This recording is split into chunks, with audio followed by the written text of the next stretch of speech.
I actually heard from an advisor recently that it was at a certain tipping point that there's a lot more manual intervention. I don't know if that's been your experience. It seems logical because I think I've seen that the larger the debts, it tends to be less automated, right? I don't know if you're finding that, but I've certainly Yeah, no, seen I think instances. that's a fair comment. Yeah. And then the next layer above that is with debts that are, I mean, I guess it makes sense, debts that are either considered very large or at risk, then the ATO will actually have a dedicated case officer who's Mm. just dealing with that from start to finish. And we find we've got a mix of all three.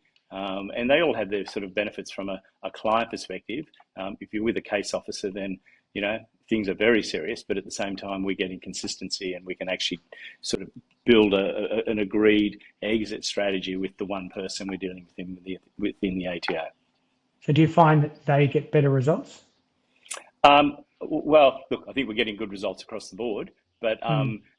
I think because of the nature of those matters that are case managed, in one sense, we feel the better results because they are those ones that are closer to the tipping point where the ATO may step in and take Right. some, the most drastic action, which is actually wind the business up. So, Mm. I think we get a real satisfaction because we know and we're a bit weird. We like the tough ones. Yes, the ATO are going hard. Yes, the ATO have said there's $60 billion. We need to get that number down. We can either collect it or we can wind businesses up, but either way, the number comes down. We also know the ATO are trying to change, I guess, community views around payment of tax because during COVID, people got out of a tax-paying state of mind. They're trying to, and so they're also, when they're doing this, they're not just speaking to the taxpayers that have tax debt. They're talking to the businesses that don't and saying, don't use us as a source of credit. And so, I think there's a lot of factors going on there. But at the end of the day, the ATO, they do want to work with businesses. It's not in the ATO's and certainly not in the government's interests to wind all these businesses up. And if there is a way, and it comes back to being able, if you can speak their language, give them what they need, then they will work with businesses and support them out the other side. I agree, and I think the reality is that it's never been, in particular in construction, had a terrible track record for phoenixing activities, right? And I think it's getting harder and harder to the point where between either the actual ASIC implications now, which are quite onerous, uh, there's some design, so the design uh, building practitioner obligations now. So your licensing requirements have changed it, and they'll continue to get difficult, I think. So being able to just wind up a building company and start up the next day, I think is going to be harder and harder. So as a result, it means you can't just get out of that tax debt by letting the ATO wind it up and starting afresh, right? So I think even businesses who are looking to exit in that way have to take a very, very, very cautious approach. It's far more purchasing of businesses and goodwill from liquidators. It can't even look like it can't smell, sound, or look like a Phoenix activity because it was far too prevalent, and it's almost we just don't see it much anymore.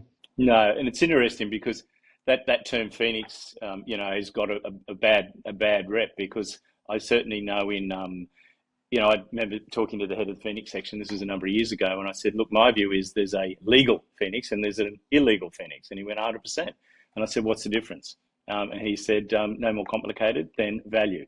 And so the ATO recognised that some businesses just can't get out from under the pile, and they have to go through that process. And they also realise that people do need to make a living, and so if they want to come out the other side and still do the same thing, and they're fine with that as well. But it's that piece in the middle, and as long as when they are, if they are purchasing assets and they're purchasing contracts and whatever it might be and bringing them across, if they're done for value, then the ATO is fine with that. Where it gets a bit tricky is people get a bit clever and say, "Oh well, what do we mean by value?" And they're putting too low a value, and there's a point with the ATO, say we call BS on that, and that's when ASIC gets involved, the ATO gets involved, the director gets listed with the Phoenix section, and they stay there. and all their activities moving forward under the auspices of the Phoenix section. So it's not a preferred thing to do, in my view, unless there's no, well, the Phoenix is never a preferred thing, but even liquidation is never a preferred thing unless there are no alternatives. And, we see about 95 to 97% of the clients we fix. There are some in that 3 to 5% that have to go down that route. And I think all the things you've said have really shown that whilst it was once an easier decision to say we're going to go down that route, people are recognising there are real costs and dangers of doing that with licensing and banks and all sorts of things, and particularly in the construction industry with building licensing and everything. If you get caught up in that, then your license is at risk. So I think in many ways that has cleaned up quite a lot because people know they just can't get away with it anymore. And I think what it's done is it's left a lot of debt there that otherwise the ATO would probably, 15 years ago have had to just write off because it would have got a, snap liquidation or, the business would have folded and the ATO was definitely never going to recover. No one was ever going to recover. And I think in those sort of Phoenix type arrangements where people were genuinely looking to come out of it the next day, so to speak, none of the creditors were really affected because they wanted to keep trading. That's just not possible anymore because if you're a big supplier of any sort of material, you've got really heavy underwriting, like your underwriting for insurance is very, very onerous. They don't want to deal with people who've had any sort of black mark on their ASIC register searches. So it's just not as easy as it was. So I think what's happening is people know that's not an option. And really what's left is what we've covered off already, which is getting proactive, engaging professionals like yourself, like us, to make sure that, A, you stay out of trouble. So we're frontline, Yep. right? That's what we try and do. But when things are going a little awry and you need to take some corrective measures, that you engage professionals who can get the best outcome for you. That's what we're about. So go to the doctor for preventative, and if you can't, end up in the ER.